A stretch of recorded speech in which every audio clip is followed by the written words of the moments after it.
Tonight, as we recognize and honor our living tradition that unfolds through generations of ministry, let us also feel the weight and the promise of the as yet unwritten future.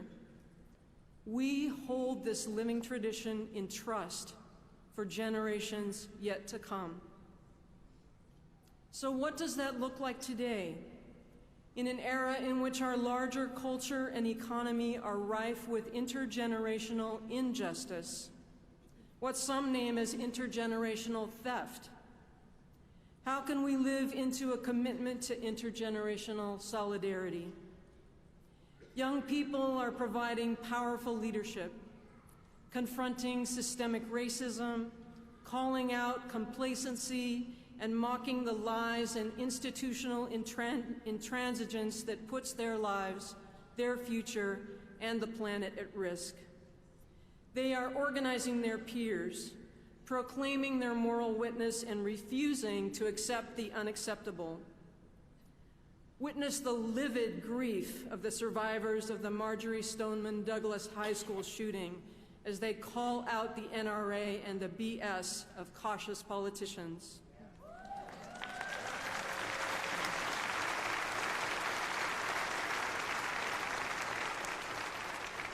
Respect the masterful tenacity of young activists in the streets of Ferguson, harnessing local and national outrage to hold police to account and stop violence against Black lives.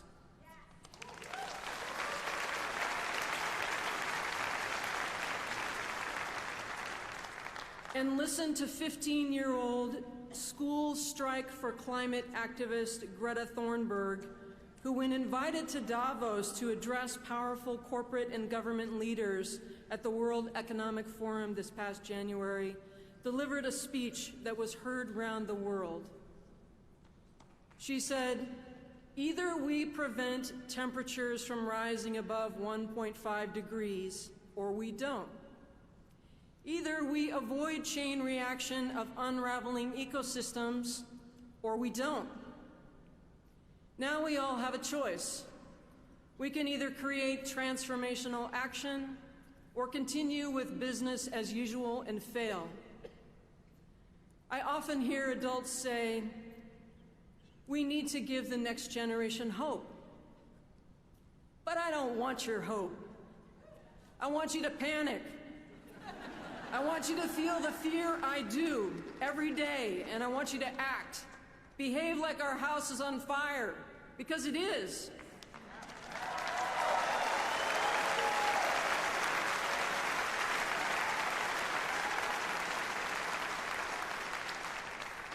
Unwilling to settle for anything less than the spiritual, financial, and political commitment that is commensurate with the scale of the crisis we are facing, young leaders are calling us out and inviting us in. Greta is right to be angry and alarmed. She is right to insist on telling the unvarnished truth to power. For at least 3 decades, twice as long as she's been alive, climate scientists have been trying to get the world to take notice as they warned us all of the danger inherent in a warming planet, only to have their research and integrity discredited by fossil fuel-funded campaigns working to sow public doubt, distrust, and discord. So with reports from real climate scientists and experts not getting the public attention they deserve, the humorist and educator Bill Nye, the science guy, he recently stepped into the fray and brought his shtick to late-night TV on John Oliver's Last Week Tonight. So we're going to try and channel a little Bill.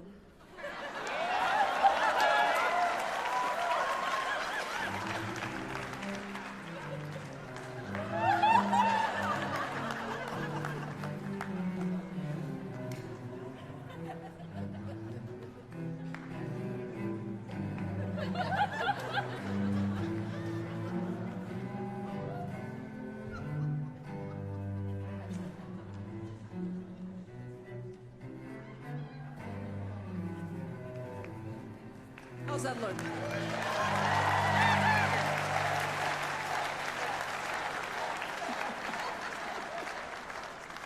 Okay, now I'm going to need your help with this, because in order to share what Bill Nye told his audience in a manner that is suitable for tonight's worship service, I will need your help.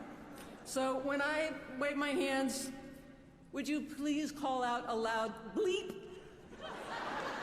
So let's practice. You ready? Bleep. Very good. One more time. Ready? Bleep. Okay. All right, let's try this. First, you have to imagine there's a globe over here, and I'm taking a blowtorch to it, and it's burning. By the end of this century, if emissions keep rising, the average temperature on Earth could go up another 4 to 8 degrees. What I'm saying is the planet is on fire. There are a lot of things we could do to put it out. Are any of them free? No, of course not. Nothing's free, you idiots. Grow the up. You are not children anymore. I did not mind explaining photosynthesis to you when you were 12. But you are adults now, and this is an actual crisis. Got it?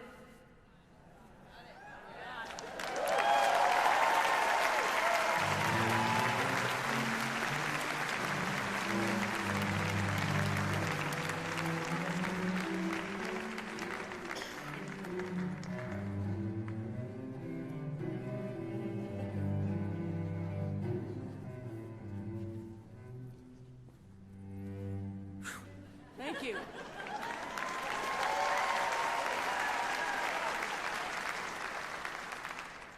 Yep, we got it. The reality is sinking in part because so many more of us are starting to directly experience the consequences. I am currently developing a climate, faith, and justice initiative at Starr King School for the Ministry, which includes teaching seminarians to be better prepared to serve their communities during times of climate disaster. It has been a sobering experience to realize that there are no shortage of UU ministers for my students to interview who have already experienced the great challenge of ministering to their congregations during massive hurricanes, cataclysmic mudslides, terrifying wildfires, and the floods of biblical proportion. As Bill Nye taught the late-night audience some climate science, perhaps we can ask John Oliver to line up another guest professor to teach the second half of the lesson, one on climate justice. America must understand that those both within and beyond our nation who are most vulnerable to climate disasters, those who have the least access to resources to prepare, survive, rebuild, and recover, are also those who have made the smallest contributions to causing this hot mess.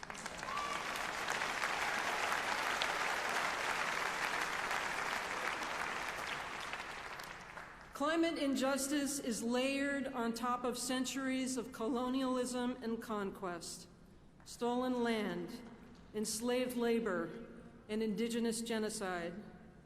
There are important signs of progress, but there still is such a long way to go to acknowledge and honorably address the historic need for truth-telling, for reparations and healing. But now is the time to go all in, to think big, to address foundational issues. Massive public and private resources will be mobilized. The question is where and in whose interest will those investments be made? It is so important to leverage this moment and this time of gathering momentum to advance equity, to create climate justice. It is time now, and what a time to be alive. Now, nothing slows momentum like giving up hope. And hope is not optional for those whose lives stretch out into the next 70 years. For me, hope is not a feeling to have or not have. It is a virtue to be cultivated, a religious practice that nourishes your soul. As Rebecca Solnit instructs, hope is not the belief that everything will be fine. Hope is an embrace of the unknown, an alternative to the certainty of both optimists and pessimists. Were we to translate this idea into Unitarian Universalist theology, to me it sounds a lot like our teaching that revelation is not sealed. Our youth and young adult leaders are stepping forward and into action, and they do deserve our engaged support.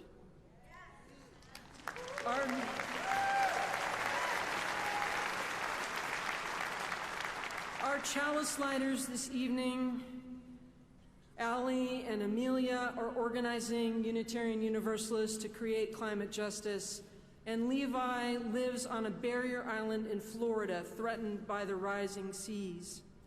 With the support of our Children's Trust, Levi and 20 other young leaders from across the U.S. are suing the federal government to secure the legal right to a stable climate and a healthy atmosphere for current and all future generations.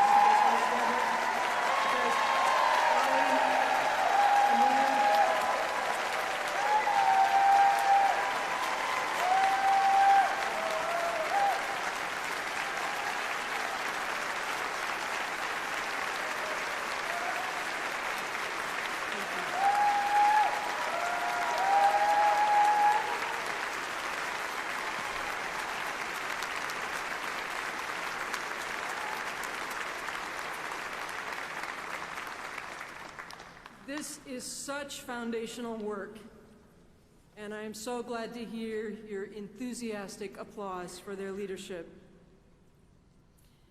Now, in October of 2018, just last year, the International Panel on Climate Change, the global body of leading climate scientists, issued a new report. What most caught my attention was the deadline. It was so much shorter than I had imagined. So the Earth has already warmed 1.1 degrees Celsius above pre-industrial levels. If we hope to limit that warming to no more than 1.5 degrees and avoid catastrophic climate impacts, they said we only have till 2030 to reduce emissions by 45%. And by 2050, a mere 2 decades later, we must be fully carbon neutral. Really? By 2030? That's only 11 years from now. But as a Sunday morning sermon writer knows, there's nothing like a real deadline to sharpen the mind.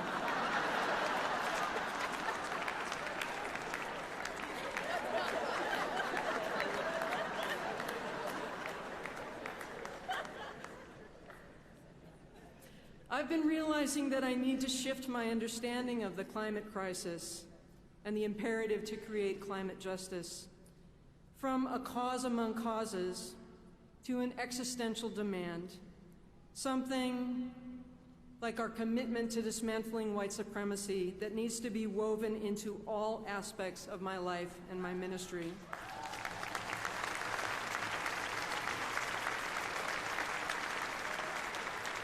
I have to admit that an 11-year window makes it much more concrete.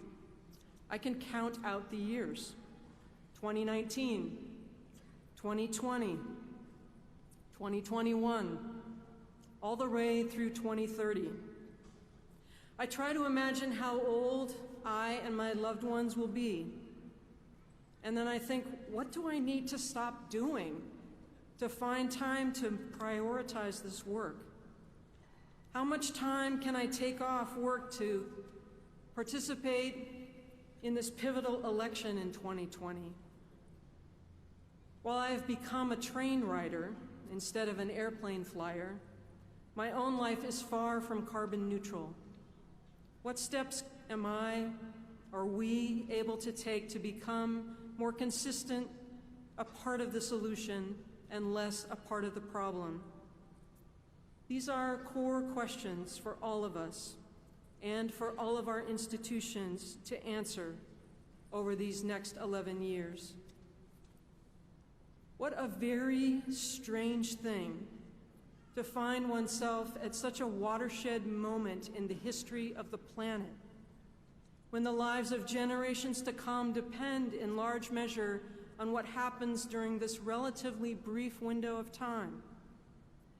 If you are wanting your life and ministry to make a difference, not only in the short term, but in geologic time, this inflection point in history is quite a moment to be called into religious life and service.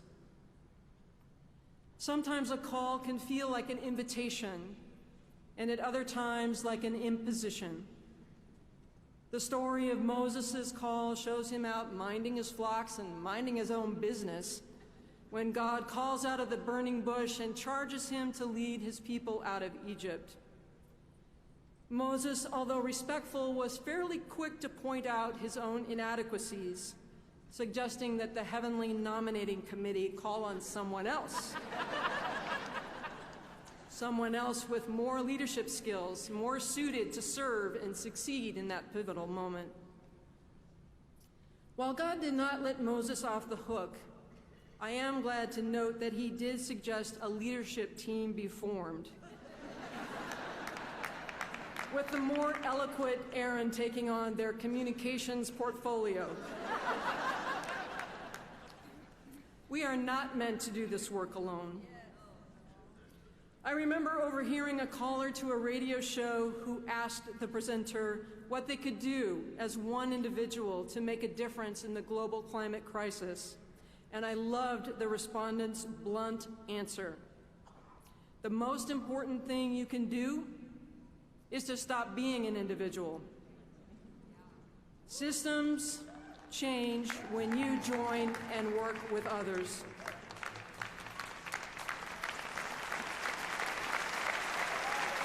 That's right.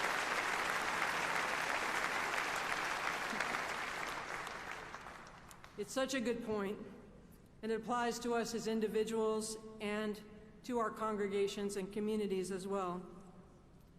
We have so much to learn from this crisis, from each other, from the force of life itself.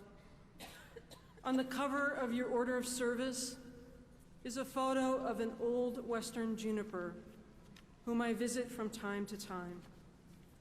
When sitting at the foot of this master, I am reminded of the majesty and power of creation that far exceeds my grasp, my will, and my time on this earth. Richard Powers, in his recent novel Overstory, says through one of his characters, "People aren't the apex species they think they are. Other creatures, bigger, smaller, slower, faster, older, young, more powerful, call the shots, make the air, and eat sunlight. Without them, nothing."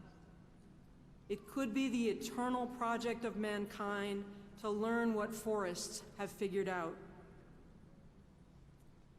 As I live the years that remain in my life, I seek to be guided by and accountable to both the ancestors and those who are yet to come. When the children's children look back to see how we handled this moment in this crisis, the impacts of which will profoundly shape the landscape of their lives and those of generations to come, what will they see? Will the choices we made show them that we loved them, that we thought of them, that we valued their lives over our convenience? We are being called into intergenerational solidarity to link generation to generation to generation. We must rise all together that we may answer this calling. with love. Amen.